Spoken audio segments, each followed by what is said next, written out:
സങ്കീർത്തനം 91. അത്യുന്നതന്റെ സംരക്ഷണം.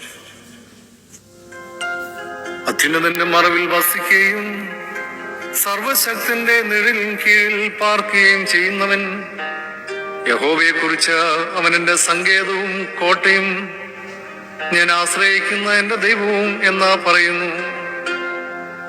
അവൻ നിന്നെ വേട്ടക്കാരന്റെ കണിയിൽ നിന്നും നാശകരമായ മഹാമാരിയിൽ നിന്നും വിടുവിക്കും.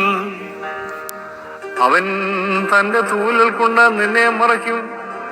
അവന്റെ ചിറകിൻ കീഴിൽ നീ ശരണം പ്രാപിക്കും. അവന്റെ വിശ്വാസത നിനക്ക് പരിചയം പലകയുമാകുന്നു.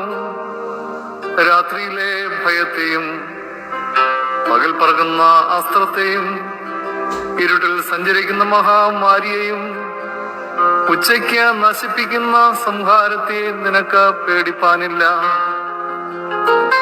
നിന്റെ വശത്ത് 1000 പേരും നിന്റെ വലതുവശത്ത് 10,000 പേരും വീഴും, എങ്കിലും അത് നിന്നോട് അടുത്തു വരികയില്ല.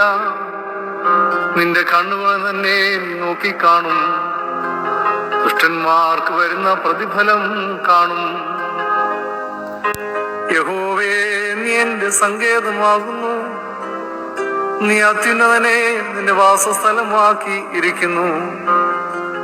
ഒരനർത്ഥവും നിനക്ക് ഭവിക്കയില്ല. ഒരു ബാധയും നിന്റെ കൂടാരത്തിന് അടുക്കുകയില്ല. നിന്റെ എല്ലാ വഴികളിലും നിന്നെ കാക്കേണ്ടതിന് അവൻ നിന്നെ കുറിച്ച് തന്റെ ദൂതന്മാരോട് കൽപ്പിക്കും. നിന്റെ കാൽ കല്ലിൽ തട്ടിപ്പോകാതിരിക്കേണ്ടതിന് അവർ നിന്നെ കൈകളിൽ വഹിച്ചുകൊള്ളും. സിംഹത്തിന്മേലും അണനിമേലും നീ ചവിട്ടും. ബാലസിംഹത്തെയും പെരുമ്പാമ്പിനെയും നീ മെതിച്ചു കളയും.